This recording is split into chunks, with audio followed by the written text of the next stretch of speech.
It's on every freaking street. Almost $2,000 a month. Igbo between 15 and 20%. It's just sweet to hear. It's me, Gbemi. Know that and happy.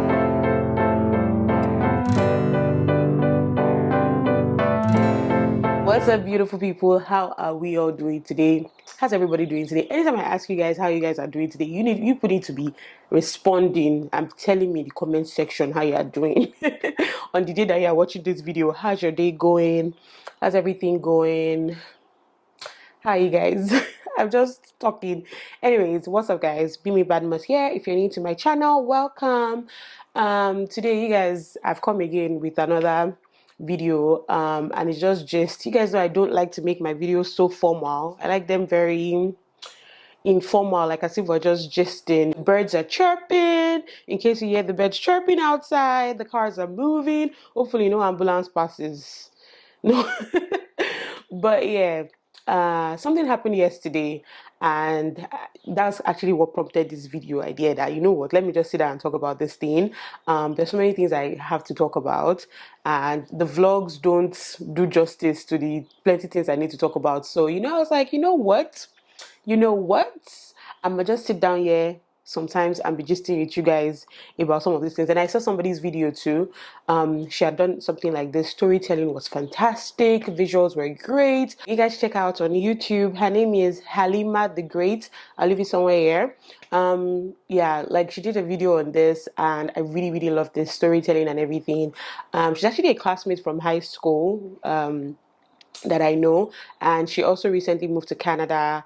And I was just going through her videos and I saw this. I was like, you know what, Miss, I need to talk my own. And then something happened yesterday, and I was like, you know what, it's long overdue. Let me just talk about it. So what are we talking about? From the title, probably going to name me culture shocks that I've experienced since I came to Canada. Like, I did not know that I was going to experience culture shock, because to me, you will notice in my videos, I always say North America, because both Canada and the US are in North America. So sometimes I feel like they are the same. And because I've lived in the US for a while, I always feel like nothing can shock me. Mimi can't be me.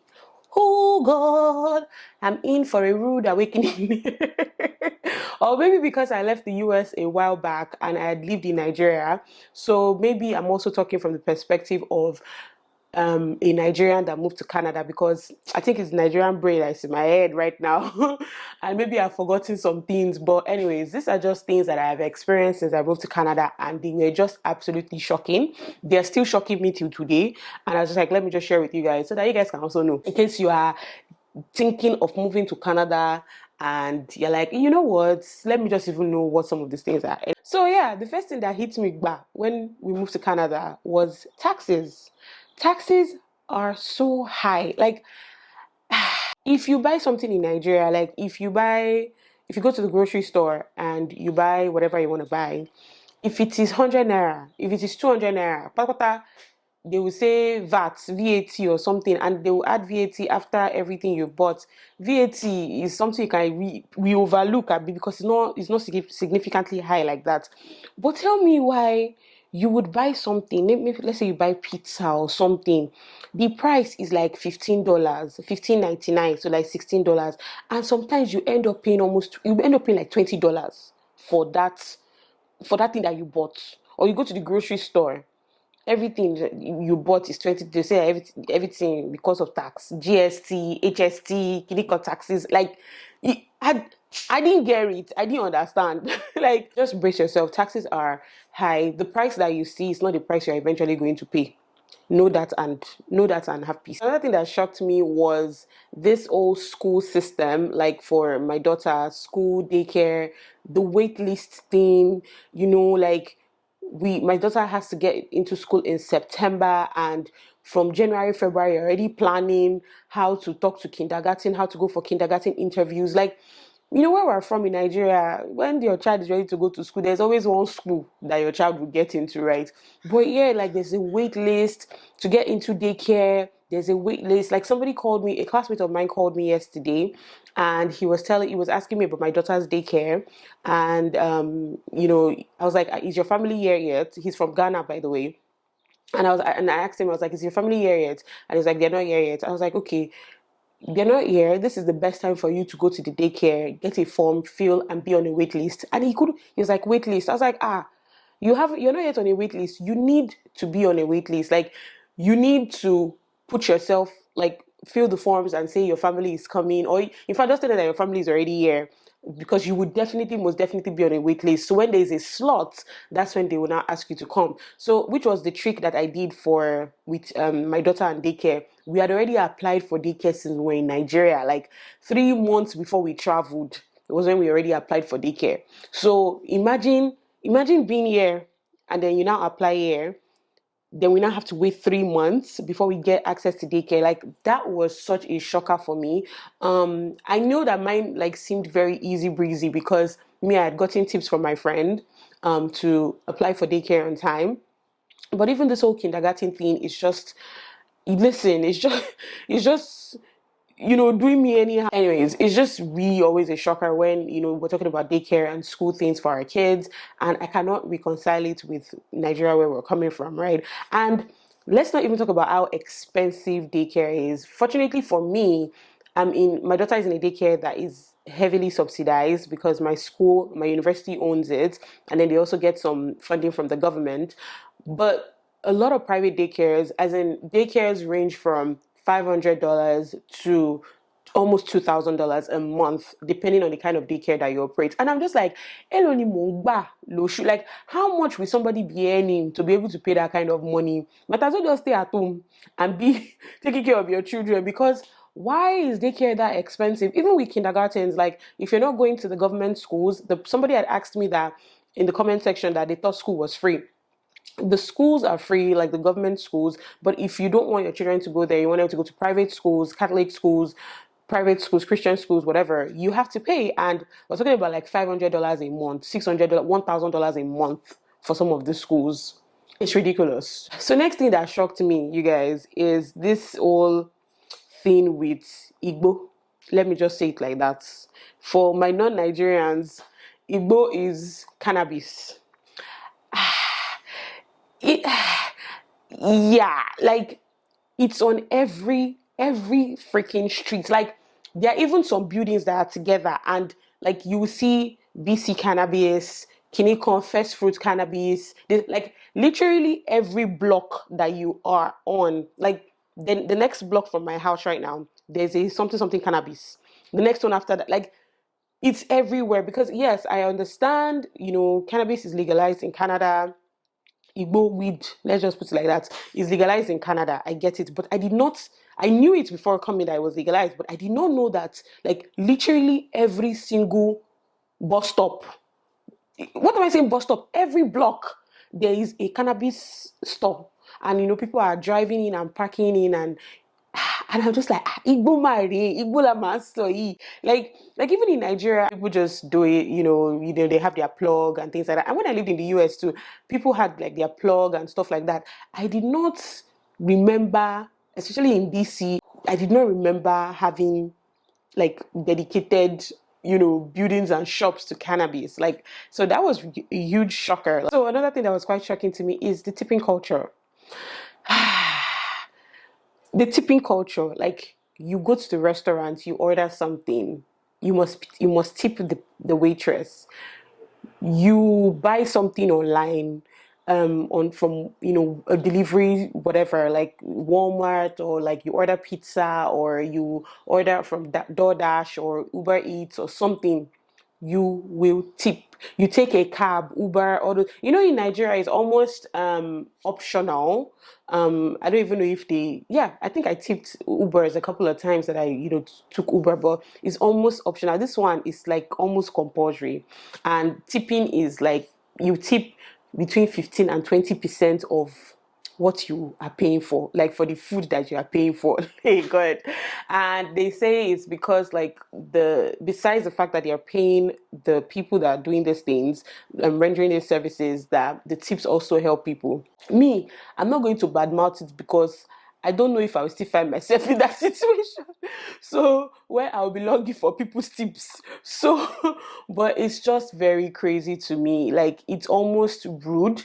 if you like buy food or order something and you do not tip between the 15 to 20%. I've actually even seen people like fight, like delivery people fight people and say, oh, why didn't you tip me, and things like that. Like, I don't know. I don't know. It's giving entitlement, but hey, it's almost like a law, like you have to tip people. And from someone that is coming from Nigeria, we do tip when you go out. Like when I go to the restaurant, but there's a difference between wanting to give on your own volition, like you just oh, a nice service I just gave, and being mandated to do it. There's a different kind of vibe. But like I said, I'm not going to talk too much about it because me, it's Mobitori Magbemi Lomen. I didn't know if I still find myself walking somewhere like that. Another thing that I find quite crazy here is the fact that like dogs just roam everywhere.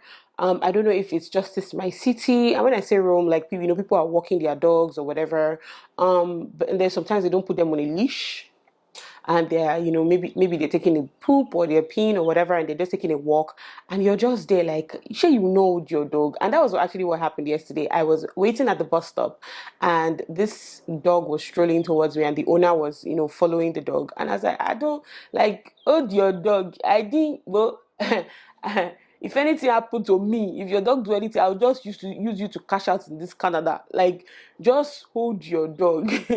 you know yeah, it was quite shocking that like every time that I walk, I go to the bus stop or whatever, Tishi and I always see like a dog or an animal. And when I see an animal like a deer, like legit the other day, they were whether antelope, whether deer, they were just like right at the car park in our compound, like just chilling. Like sometimes on campus I'm walking and I just see like five antelopes. There was even a day I had to FaceTime my dad, and I was showing my dad, and my dad was like, obere, obegidi, you will. I said, Daddy, if you touch it, if you touch it, they come for your head. It was just quite shocking because yes, we see animals, you see chickens and stuff, but like animals like deer or antelope just roaming around. And in my head, if there's a deer close to you, then the what's the word? The animal that will prey on the deer will be around the corner. So is there like a lion somewhere? Is there like a mountain lion? Is there like, and I know that we're surrounded by mountains, and I've heard that there are like mountain lions around, and I'm just like, hey, I have a child though. Another thing that shocked me when I got here is the fact that, and I keep telling people, man no man plenty for here. You know this thing that we say in Nigeria, you have to know somebody to get good job. Yeah, I want to say it's almost worse here. I want to say it's probably even worse than Nigeria. Like, it's almost like to get a job, you have to know somebody. Like, somebody has to put your CV forward. Like, how do I explain this? I'm not saying you cannot get a job by applying online, whatever. You can do that. People have done it. A lot of people, applied and they got the jobs. But there's a lot of somebody knows somebody brings somebody, like it's there, and it's not even hidden. Like they'd even prefer you bring somebody than go through several applications or several CVs. And I'm just like, hey, I thought we were leaving behind I thought we were leaving behind, oh, you know somebody, you don't know somebody. Nah, man oh man, it plenty for year. Like it's especially for people that are not us, like are not let me pick your words wisely, are not us, like are not our skin color, are like from a different continent that is not North America, from the Asian continent, let me just put it like that. It's like those ones, jobs are always lining up for them because there's always somebody that knows somebody that is, working somewhere and is willing to help. From my experience, a lot of Nigerians here don't like to help, or let me say a lot of Africans, because I speak to my Ghanaian colleagues too, and they are experiencing the same thing. It's like even our own people that will be saying, "Oh, my people are not serious. I can't hire them," and I'm like, "Wow, okay." Okay. And I just keep telling myself, and I've been telling God, I said, God, if you put me in a place, if you put me in this position, my people will enjoy. as in my people will enjoy. Like if you put me in a place that I have the opportunity to hire, I would definitely give preference to my people, my Nigerians, my Ghanaians. I'm not sorry, I'll put Nigerians before Ghanaians. Like I would definitely do that before I consider like other people, because I know that we're brilliant and I know that we can do the work. We work a lot and we work hard and smart. So fine, there are people that fall by the wayside. That's a given. But to now cancel your people in general, yeah. Anyways, the point I'm trying to say is that man, no man, plenty here, and I was actually shocked, when I got here to experience this. And the last but not the least, because I'm not going to end this on a Badmus note, I actually like Canadians because they are quite respectful. Every time I ride the bus, and I ride the bus almost every day, when I'm getting down from the bus, you say thank you to the driver. It's like it's a thing. Like imagine you enter Danfo, you can't they come down. After, if you are a conductor, never fight, you now say thank you. Just they imagine them. But it's quite different here. Like once you get on the bus, it was shocking to me when I just came. When people are getting off the bus, you just hear thank you, have a great day. Thank you, have a lovely day. And now it's now part of us. Even Tisha knows, like as we're getting off the bus, Tisha will just shout, thank you. And then the driver says, you folks have a great day, things like that. And even we're like, oh, thank you, have a lovely day. And it's just sweet to hear. Like, you want to enter the mall or a building and there's an older person. That older person will stop for you that you're younger. And it's me that will not say, so, you can go in, don't worry. Like, I feel like their natural instinct is to be polite, and I kind of like that. I really, really like that. Anyways, that's the mode I'm ending this video on. Let me know if you've lived in Canada, if you're new to Canada. Let me know what are some of the culture shocks that you've experienced. If you live in the UK, in the US, what are some of the culture shocks you've experienced also? Let me know. Thank you guys so much for watching this video. I'll see you in the next one. Bye guys.